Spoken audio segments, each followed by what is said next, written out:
نحن نقص عليك نبأهم بالحق إنهم فتية آمنوا بربهم وزدناهم هدى. السلام علیکم ورحمۃ اللہ وبرکاتہ. الحمد للہ رب العالمین والعاقبۃ للمتقین والصلاة والسلام علی رسولہ الامین وعلی آلہ وصحبہ اجمعین ومن تبعہ بإحسان إلی یوم الدین. اما بعد فاعوذ باللہ من الشیطان الرجیم. وَإِن جَاهَدَاكَ عَلَىٰ أَن تُشْرِكَ بِي مَا لَيْسَ لَكَ بِهِ عِلْمٌ فَلَا تُطِعْهُمَا وَصَاحِبْهُمَا فِي الدُّنْيَا مَعْرُوفًا. محترم ناظرین اور ناظرات، آپ تمام کا اسٹوڈیو اسلام میں ہم خیر مقدم کرتے ہیں اور اللہ سے دعا کرتے ہیں کہ دین کے حوالے سے جو وقت آپ نکال رہے ہیں اللہ تعالیٰ اس کار خیر کو قبول فرمائے، آپ تمام کی زندگیوں میں پروردگار برکتیں نازل فرمائے، ہر شر سے اللہ آپ تمام کی حفاظت فرمائے اور ہر خیر کو اپنانے کی پروردگار توفیق بخشے. آمین. محترم حضرات و خواتین، نوجوان صحابہ رضی اللہ عنہم اور دین کے حوالے سے ان کا غیر معمولی شوق، اس حوالے سے کچھ بنیادی باتیں ہم نے اس سے پہلے کے حلقات میں معلوم کی. اس سلسلے کو ہم آگے بڑھاتے ہیں. نوجوان صحابہ کی اگر ہم بات کریں تو سعد بن ابی وقاص رضی اللہ عنہ کو ہم فراموش کر نہیں سکتے، جنہوں نے جوانی کے دور میں بڑا عظیم کردار پیش کیا. آپ کے والد مالک اور آپ کی والدہ دونوں دین کی راہ میں بڑی رکاوٹ پیدا کر رہے تھے. جب سعد رضی اللہ عنہ نے اسلام قبول کیا تو سب سے زیادہ رکاوٹ آپ کے ماں باپ نے آپ کے حق میں پیش کی. لیکن جب دین اور ایمان دل میں پیوست ہو جائے، اللہ کی قسم دنیا کی کوئی طاقت اسے نکال نہیں سکتی. آج دلوں میں اپنے ایمان کو مضبوط کیجئے گا. نوجوانوں، دلوں میں اپنے ایمان کو مضبوط کیجئے گا، ورنہ معمولی ہوا ہمارے دلوں سے ایمان کو نکالنے کے لیے کافی ہے. طوفانی ہوائیں بھی آئیں، اگر دل میں ایمان مضبوط ہو تو طوفانی ہوائیں بھی ہمارا کچھ نقصان نہیں کر سکتی. تو دلوں میں ایمان کو مضبوط کرنے کی ضرورت ہے. اس حوالے سے دیکھیے گا سعد بن ابی وقاص رضی اللہ عنہ کا عظیم کردار. اسلام قبول کیا تو آپ کی والدہ سب سے بڑی رکاوٹ ثابت ہوئی. انہوں نے کہا کہ اے سعد، جب تک تم دین محمد سے باز نہیں آؤ گے، نہ میں کھاؤں گی نہ میں پیوں گی، دھوپ میں رہ کر اپنے آپ کو ہلاک کر دوں گی. اور اب دنیا میں ماں اور بیٹے کے ممتا اور محبت کی مثال دینی ہو تو سبحان اللہ لوگ سعد رضی اللہ عنہ اور ان کی والدہ کی مثال دیا کرتے تھے کہ محبت کرنی ہو کوئی ماں اپنے بچے سے تو سعد کی ماں جیسے محبت کرتی ہیں ویسے محبت کرنی چاہیے.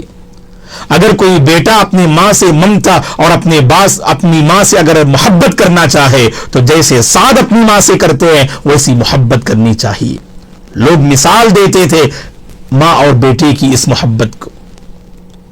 اسلام قبول کیا تو ماں نے کہا اگر تم دین محمد سے باز نہیں آؤ گے تو ہم اپنی جان کا نذرانہ پیش کر دیں گے. سمجھ میں نہیں آیا سعد رضی اللہ عنہ کو کیا کیا جائے. خدمت رسول میں حاضر ہوتے ہیں اور اپنی اس پریشانی کو ذکر کرتے ہیں. اے اللہ کے نبی، ماں کہتی ہیں دین محمد کا انکار کر بیٹھیں، اس معاملے میں ماں کی بات ماننی ہے یا ایمان پہ باقی رہنا ہے؟ اللہ کے نبی صلی اللہ علیہ وسلم خاموشی اختیار کرتے ہیں. اللہ کے نبی پر وحی نازل ہوتی ہے. ابتدا میں جو آیت کریمہ میں نے آپ کے سامنے تلاوت کی سورہ لقمان کی آیت کریمہ کا ایک حصہ، وہ سورہ لقمان کی آیت کریمہ نازل ہوتی ہے، اس آیت میں اس مسئلے کا حل اللہ نے بتایا۔ اگر ماں باپ نے کوشش کی کہ بچے شرک کر بیٹھیں، اگر ماں باپ نے کوشش کی کہ بچے کفر و شرک کے قریب ہو جائیں، تو اللہ نے کہا کہ کفر اور شرک کے معاملے میں ماں باپ کا کہا نہیں ماننا چاہیے، ماں باپ کی اطاعت نہیں کرنی چاہیے۔ لا طاعت لمخلوق فی معصیت الخالق کہا گیا، جہاں خالق کی نافرمانی ہو رہی ہے وہاں کسی مخلوق کی بات نہیں مانیں گے آپ۔ ایک اصول بتایا گیا کہ خالق کی جہاں نافرمانی ہو وہاں کسی مخلوق کی بات نہیں مانیں گے آپ، خالق کی اطاعت ہر حال میں ضروری ہے۔ ہاں، دنیاوی معاملات میں ان کے ساتھ ہمارے بہتر معاملات ہونا چاہیے۔ اسماء رضی اللہ عنہا نے، جو اللہ کے نبی کی سالی تھی، ماں عائشہ رضی اللہ عنہا کی بہن تھی، اللہ کے نبی سے پوچھا، اے اللہ کے نبی، مدنی زندگی کی بات ہے کہ میری والدہ مکہ سے مدینہ آ رہی ہیں، ابھی وہ حالت کفر میں ہیں، کیا ان کے ساتھ میں صلہ رحمی کروں؟ کیا میں ان کے ساتھ رحم و کرم کا معاملہ کروں، ان کی خدمت کروں؟ اللہ کے نبی نے حضرت اسماء سے فرمایا، صحیح بخاری مسلم کی حدیث ہے، سلی امک یا اسماء، اے اسماء تم اپنی ماں کے ساتھ صلہ رحمی کا معاملہ کرو۔ اللہ اکبر، یہ اتنا پیارا دین ہے دوستو۔ ماں باپ اگر کفر کی دعوت دیں، شرک کی دعوت دیں، اس معاملے میں ان کا کہا نہیں ماننا چاہیے، لیکن بقیہ معاملات میں ان کے دل کو جیتنے کی کوشش کرنی چاہیے۔ آج کتنے نوجوان ہیں، اللہ رحم فرمائے، ماں باپ اگر خیر کی دعوت بھی دینا، اس خیر کو ٹھکرانے والے کتنے نوجوان ہیں، اپنے ماں باپ کے دل کو اذیت پہنچانے والے کتنے نوجوان ہیں۔ نوجوانوں، ماں باپ کے سلسلے میں اللہ کا تقوی اختیار کرو۔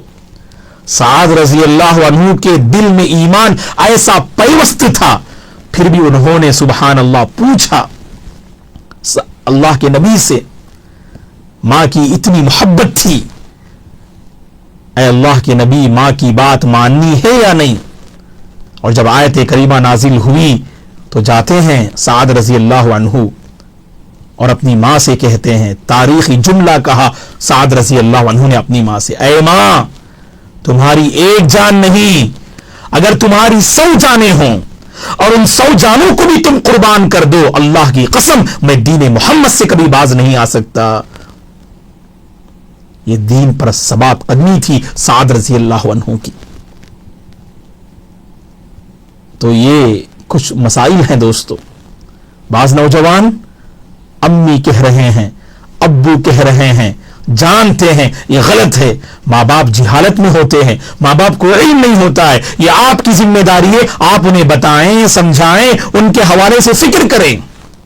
ابو ہریرہ رضی اللہ عنہ اسلام قبول کیے تو والدہ اسلام قبول نہیں کر رہی تھی، کیا تڑپ تھی بیٹے کے اندر اپنی ماں کو لے کر۔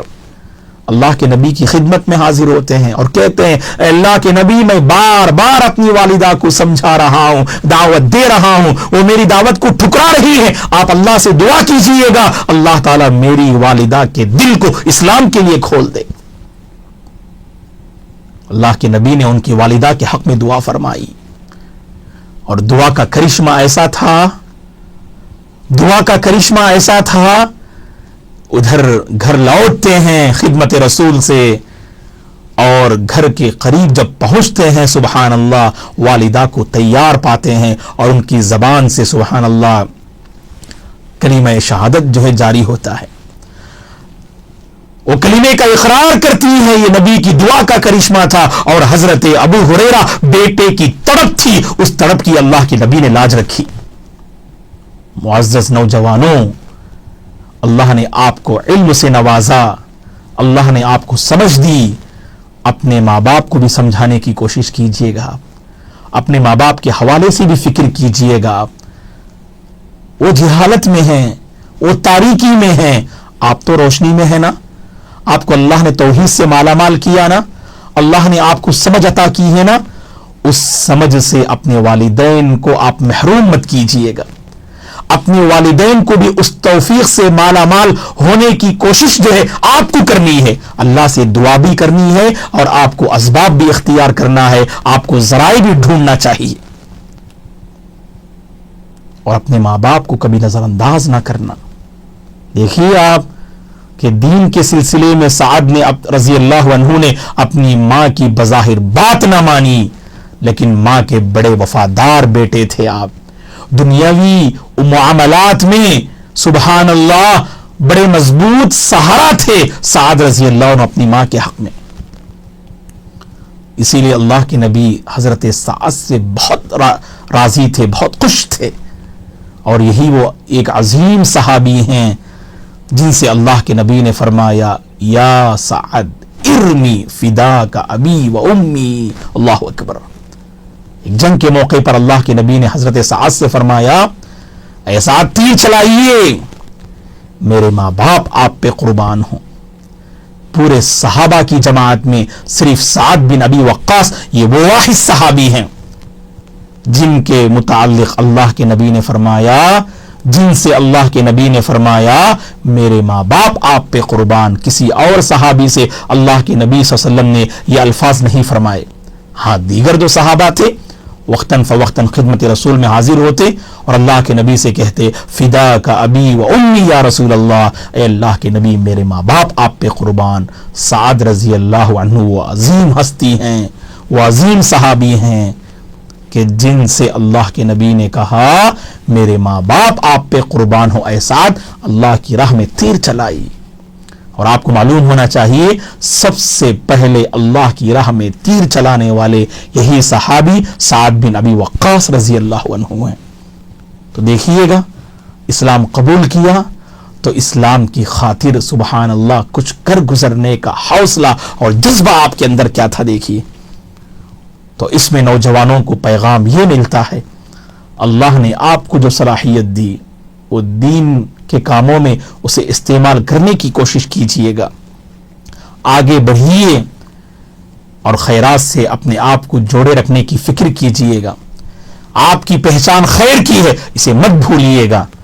اور جوانی یہ جو سنہرا دور ہے زندگی کا، اس دور کو جہاں تک ہو سکے غنیمت جانتے ہوئے اس سے بھرپور فائدہ اٹھائیے گا اور ان کو بھی فائدہ پہنچائیے گا۔ اور سعد رضی اللہ عنہ کی زندگی سے ہمیں یہ پیغام ملتا ہے کہ اپنے ماں باپ کے سلسلے میں خاص کر نوجوانوں کو سنجیدہ ہونے کی ضرورت ہے۔ کتنے اللہ کے بندے ہیں، نوجوان ہیں جو اپنے ماں باپ کو ستاتے ہیں، رلاتے ہیں۔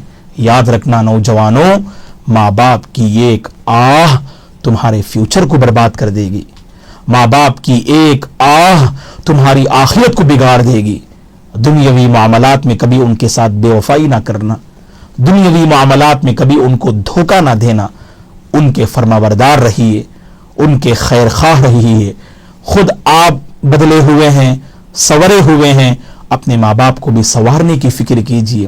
اگر آپ کی بات نہیں مان رہے ہیں صبر کیجئے، نظر انداز مت کیجئے، اپنے ماں باپ کو ٹھیس مت پہنچائیے، اللہ سے مانگیے، اللہ سے دعا کیجئے، اللہ ضرور آپ کے ماں باپ کے دل کو آپ کے لیے کھول دیں گے۔ ایک وقت ضرور ایسا آئے گا کہ آپ کے ماں باپ آپ کو سمجھیں گے، آپ کے ماں باپ آپ کی بات قبول فرمائیں گے۔ کتنے مقدس صحابہ ہیں سبحان اللہ، انہوں نے صبر کیا، اپنے ماں باپ کے حق میں دعائیں فرمائیں، اللہ تبارک و تعالیٰ نے سبحان اللہ ان کی دعاؤں کے نتیجے میں ان کے ماں باپ کو سبحان اللہ اللہ نے ہدایت سے مالا مال فرمایا۔ تو یہ آپ کی ذمہ داری ہے کہ آپ خود جو ہے بدلنے کی کوشش کریں اور اپنے ماں باپ کے حوالے سے بھی آپ فکر مند رہیں اور ہمیشہ اللہ سے آپ دعا کرتے رہیں کہ آپ کے ماں باپ کو بھی اللہ تعالیٰ اس نعمت سے مالا مال فرمائے جس نعمت توحید سے آپ مالا مال ہیں، جس نعمت ہدایت سے آپ مالا مال ہیں، جس نعمت حق سے آپ مالا مال ہیں، جس نعمت سنت سے آپ مالا مال ہیں، ان نعمتوں سے بھی اللہ تعالیٰ آپ کے ماں باپ کو مالا مال فرما دے۔ اس کی آپ دعا کیجئے گا۔